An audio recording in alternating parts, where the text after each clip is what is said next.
ആകാശവാണി.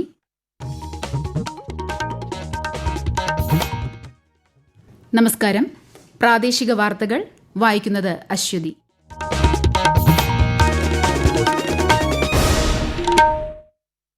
പ്രധാന വാർത്തകൾ.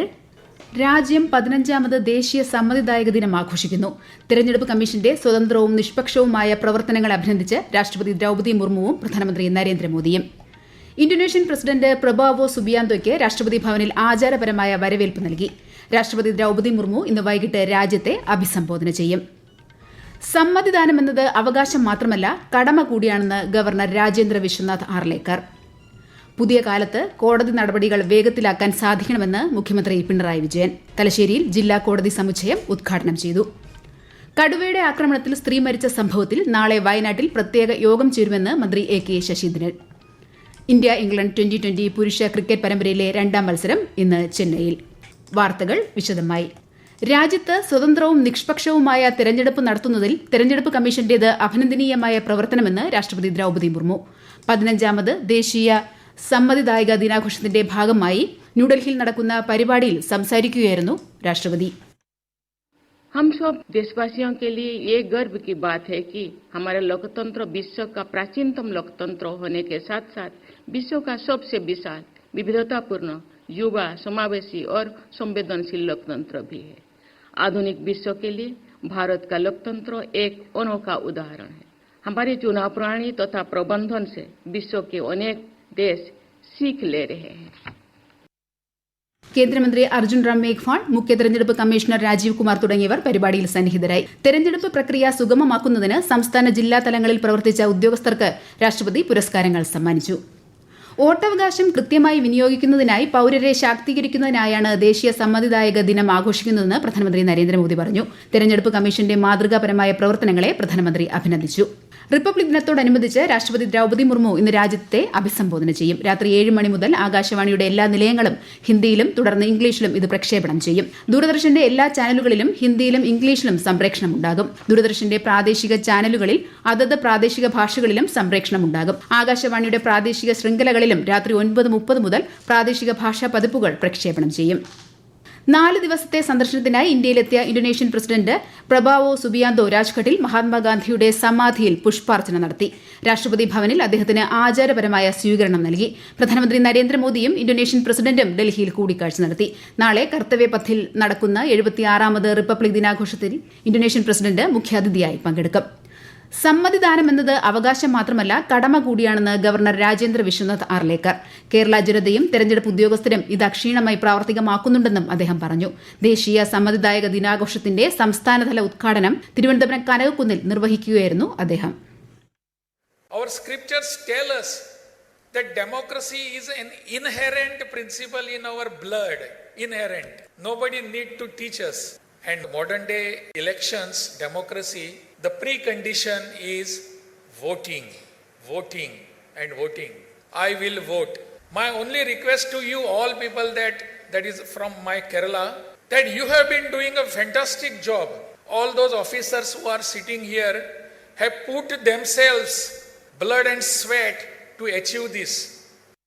സമ്മതിദായക ദിനാഘോഷത്തോടനുബന്ധിച്ചുള്ള പ്രതിജ്ഞ ഗവർണർ ചൊല്ലിക്കൊടുത്തു. ദിനാഘോഷങ്ങളുടെ ഭാഗമായി സംസ്ഥാന, ജില്ലാ, താലൂക്ക് തലങ്ങളിൽ പൊതുപരിപാടികളും സംഘടിപ്പിച്ചു. രാജ്യത്തിന്റെ ഭരണം എങ്ങനെ വേണമെന്ന് ഓരോ പൌരനും തീരുമാനിക്കേണ്ടത് വോട്ട് രേഖപ്പെടുത്തിക്കൊണ്ട് വേണമെന്ന് ചലച്ചിത്രകാരനും സാംസ്കാരിക ക്ഷേമനിധി ബോർഡ് ചെയർമാനുമായ മധുപാൽ ആകാശവാണിയോട് പറഞ്ഞു. 2025 ജനുവരി 25 ഈ ദേശീയ സമ്മതിദായക ദിനത്തില് ഭാരതത്തിലെ 18 വയസ്സ് കഴിഞ്ഞ മുഴുവൻ ആളുകളും അവരുടെ സമ്മതിദാനം കൃത്യമായി വിനിയോഗിക്കണം എന്നുള്ളതാണ് ആസ് എ സിറ്റിസൺ എനിക്ക് പറയാനുള്ളത്. തീർച്ചയായും നമ്മളുടെ മുന്നോട്ടുള്ള പ്രയാണത്തിൽ, നമ്മുടെ പുരോഗതിയിൽ, നമ്മുടെ വളർച്ചയിൽ ലോകരാജ്യങ്ങളുടെ മുമ്പിലേക്ക് നമ്മൾ എത്തുന്നതുമൊക്കെ നമ്മൾ തീരുമാനിക്കുന്ന ഒരു ഭരണകൂടം ഉണ്ടാകുമ്പോഴാണ്. അത് മത, ജാതി ഒന്നും തന്നെ നോക്കാതെ ജനാധിപത്യ വിശ്വാസങ്ങളിൽ ഉറപ്പിച്ചു നിന്നുകൊണ്ടാണ് നമ്മൾ തീരുമാനിക്കേണ്ടത്. ആ തീരുമാനങ്ങൾ നമ്മൾ വോട്ട് നൽകുമ്പോൾ ഉണ്ടാകുന്ന കാര്യങ്ങളിലൂടെയാണ് ചെയ്തെടുക്കേണ്ടത്. Nothing like voting, I vote for sure. Republic ദിനാഘോഷ പരിപാടികൾക്കുള്ള ഒരുക്കങ്ങൾ സംസ്ഥാനത്ത് അന്തിമഘട്ടത്തിൽ.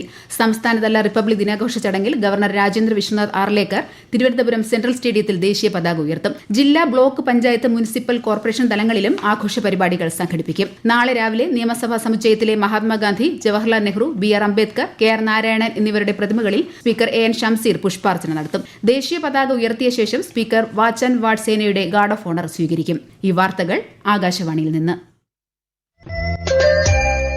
ആകാശവാണി വാർത്തകളും വാർത്താധിഷ്ഠിത പരിപാടികളും All India Radio news Thiruvananthapuram YouTube ചാനലിലും All India Radio news Thiruvananthapuram Facebook പേജിലും AR ന്യൂസ് തിരുവനന്തപുരം ഇൻസ്റ്റഗ്രാം അക്കൌണ്ടിലും AR ന്യൂസ് TVM X ഹാൻഡിലും ലഭ്യമാണ്. ജനാധിപത്യ വ്യവസ്ഥയിൽ ജുഡീഷ്യറിക്ക് വലിയ പ്രാധാന്യമുണ്ടെന്ന് മുഖ്യമന്ത്രി പിണറായി വിജയൻ. പുതിയ കാലത്ത് കോടതി നടപടികൾ വേഗത്തിലാക്കാൻ സാധിക്കണമെന്നും മുഖ്യമന്ത്രി പറഞ്ഞു. തലശ്ശേരിയിൽ ജില്ലാ കോടതി സമുച്ചയം ഉദ്ഘാടനം ചെയ്യുകയായിരുന്നു മുഖ്യമന്ത്രി. 8.5 വർഷത്തിനുള്ളിൽ 105 കോടതികൾ ആരംഭിക്കുകയും 2891 തസ്തിക സൃഷ്ടിക്കുകയും ചെയ്തെന്ന് മുഖ്യമന്ത്രി പറഞ്ഞു. 10 കോടതികളുടെ പ്രവർത്തനം പുതിയ കെട്ടിടത്തിലേക്ക് മാറ്റുന്നതിന്റെ ഉദ്ഘാടനം കേരള ഹൈക്കോടതി ചീഫ് ജസ്റ്റിസ് നിധിൻ ജാംദാർ നിർവഹിച്ചു. സ്പീക്കർ AN ഷംസീർ, ഹൈക്കോടതി ജഡ്ജിമാരായ A Muhammad Mushtaq, AK Jayachandran Nambiar, TR Ravi, PV Kunhikrishnan, മന്ത്രി PA മുഹമ്മദ് റിയാസ്, ഷാഫി പറമ്പിൽ MP തുടങ്ങിയവർ പങ്കെടുത്തു. ക്യാൻസർ ബാധിതർക്ക് കുറഞ്ഞ ചെലവിൽ ചികിത്സ ലഭ്യമാക്കുന്ന നടപടികളാണ് ഗവൺമെന്റ് സ്വീകരിച്ചു വരുന്നതെന്ന് മുഖ്യമന്ത്രി പിണറായി വിജയൻ. ക്യാൻസർ മരുന്നുകൾ 26% മുതൽ 96% വരെ വിലക്കുറവിൽ ലഭ്യമാക്കുന്നു. തലശ്ശേരി മലബാർ ക്യാൻസർ സെന്ററിൽ വിവിധ പദ്ധതികൾ ഉദ്ഘാടനം ചെയ്യുകയായിരുന്നു മുഖ്യമന്ത്രി.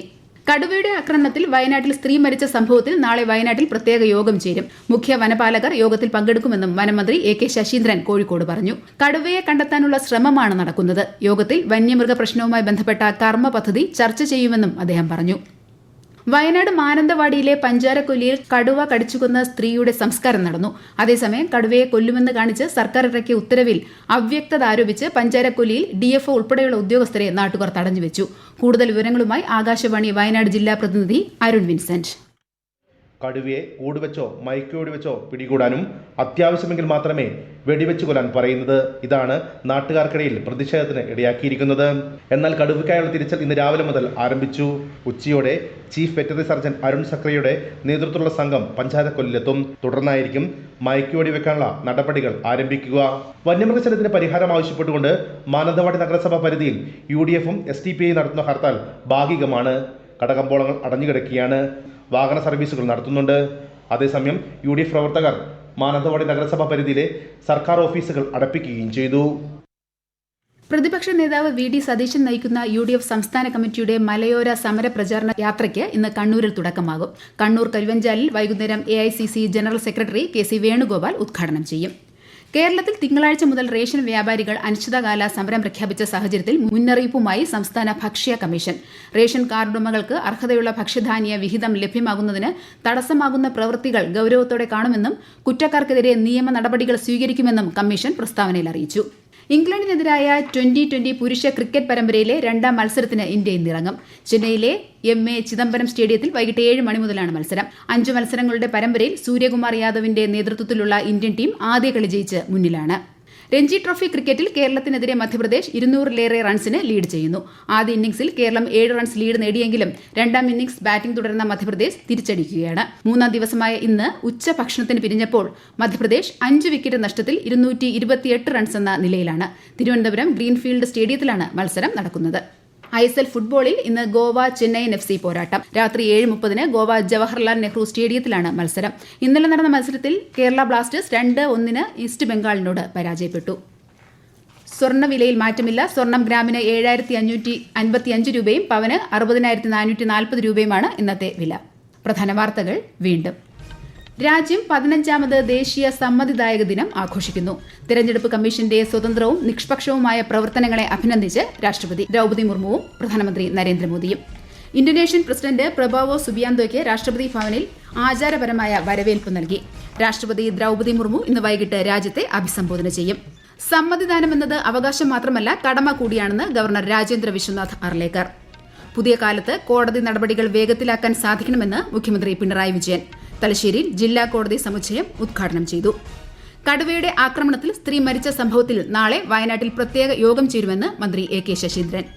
ഇന്ത്യ ഇംഗ്ലണ്ട് 2020 പുരുഷ ക്രിക്കറ്റ് പരമ്പരയിലെ 2ാം മത്സരം ഇന്ന് ചെന്നൈയിൽ. പ്രാദേശിക വാർത്തകൾ കഴിഞ്ഞു. അടുത്ത വാർത്താ പ്രക്ഷേപണം 1:50.